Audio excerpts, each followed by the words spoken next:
मिथिला नगरी में राजा जनक ने अपनी पुत्री सीता के स्वयंवर की घोषणा की थी। पूरे आर्यावर्त में इस समाचार की चर्चा होने लगी।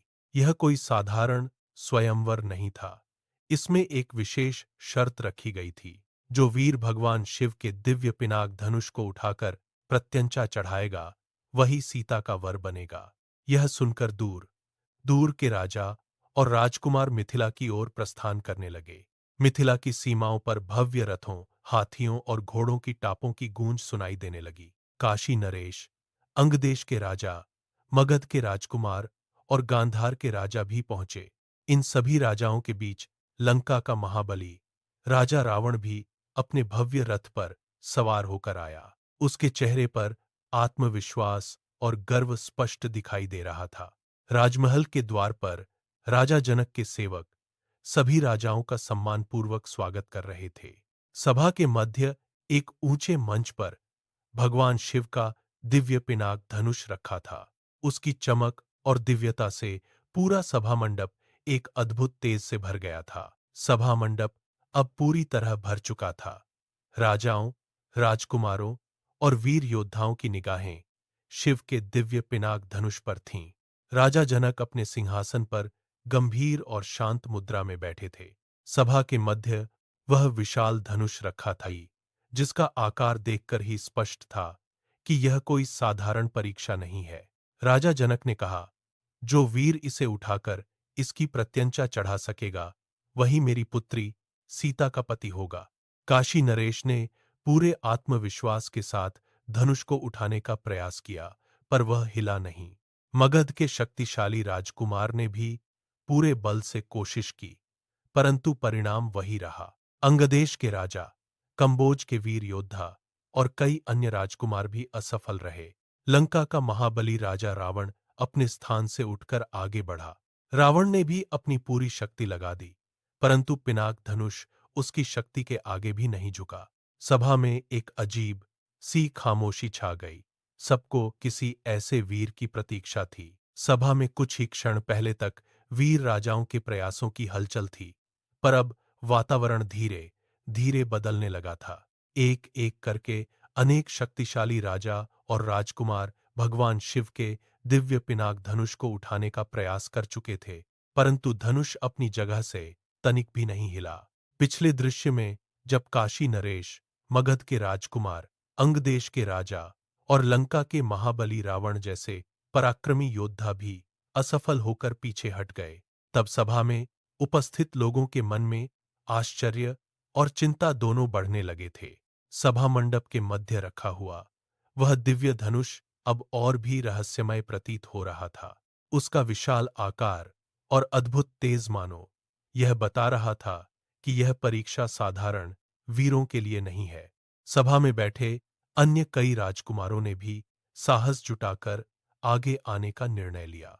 एक एक करके वे मंच तक पहुंचे और धनुष को उठाने का प्रयास करने लगे। किसी ने दोनों हाथों से पूरी शक्ति लगाई, किसी ने अपने सैनिकों के उत्साहवर्धन के बीच जोर लगाया, तो किसी ने अपने बल और पराक्रम पर गर्व करते हुए प्रयास किया, परंतु परिणाम हर बार एक जैसा ही रहा। पिनाक धनुष अचल पर्वत की तरह स्थिर रहा। एक एक करके सभी महान राजाओं और वीरों के असफल होने के बाद स्वयंवर सभा का वातावरण पूरी तरह बदल चुका था।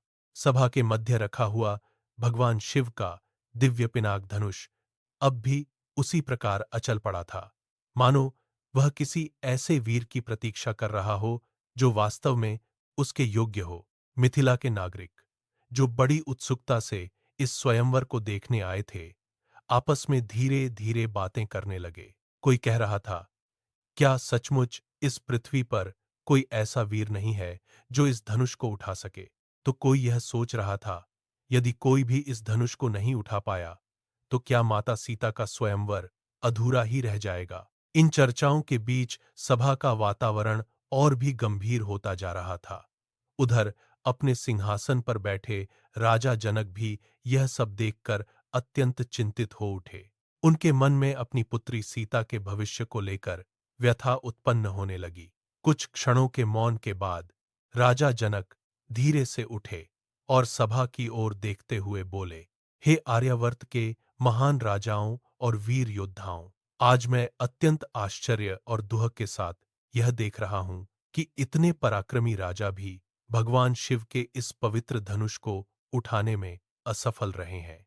उनकी आवाज में हल्की निराशा और पीड़ा झलक रही थी। उन्होंने आगे कहा, क्या सचमुच इस पृथ्वी पर कोई ऐसा वीर नहीं है जो इस दिव्य धनुष को उठा सके? यदि ऐसा ही है, तो मुझे लगता है कि शायद मेरी पुत्री सीता के भाग्य में विवाह ही नहीं लिखा है। राजा जनक के इन शब्दों ने सभा में उपस्थित सभी लोगों को और भी गंभीर कर दिया। सभा के कोने कोने में बैठे लोग एक दूसरे की ओर देखने लगे। कुछ राजाओं के चेहरे पर लज्जा थी, कुछ के मन में क्रोध था और कुछ के मन में गहरी निराशा। इसी बीच धीरे धीरे लोगों की निगाहें उस स्थान की ओर जाने लगीं जहां महर्षि विश्वामित्र के साथ राम और लक्ष्मण शांत और विनम्र भाव से बैठे थे।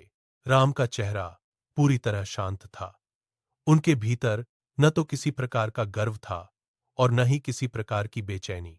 वे बस ध्यानपूर्वक सभा में घटित हो रही हर घटना को देख रहे थे। लक्ष्मण भी अपने बड़े भाई के साथ बैठे हुए थे, परंतु उनके भीतर एक अलग ही उत्साह और ऊर्जा दिखाई दे रही थी। सभा में उपस्थित कई ऋषि मुनि और विद्वान भी अब धीरे धीरे राम की ओर देखने लगे थे, मानो उन्हें यह आभास हो रहा हो कि यह शांत और विनम्र राजकुमार साधारण नहीं है। हर किसी के मन में एक ही प्रश्न उठ रहा था, क्या अब कोई ऐसा वीर आगे आएगा जो इस असंभव सी प्रतीत होने वाली परीक्षा को पूरा कर सके? सभी राजाओं और वीरों के असफल होने के बाद किसी में भी आगे बढ़ने का साहस नहीं बचा था। सभा के मध्य भगवान शिव का दिव्य पिनाक धनुष स्थिर पड़ा था, मानो वह किसी योग्य वीर की प्रतीक्षा कर रहा हो।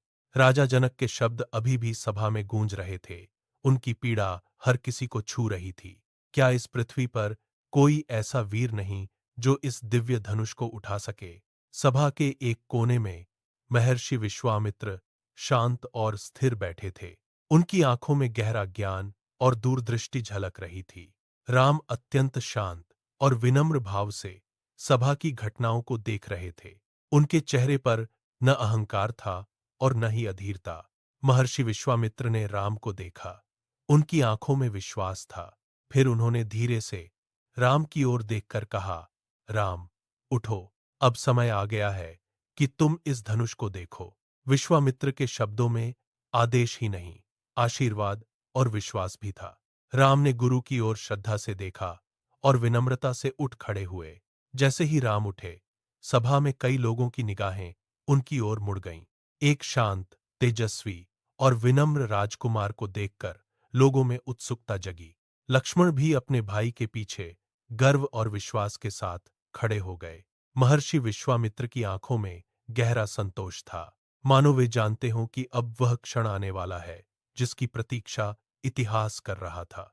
सभा में बैठे राजा, ऋषि, मुनि और नागरिक अब ध्यान से राम को देखने लगे। किसी के मन में जिज्ञासा थी, किसी में आश्चर्य और किसी में यह प्रश्न। धीरे धीरे राम उस मंच की ओर बढ़ने लगे जहां भगवान शिव का दिव्य पिनाक धनुष रखा था।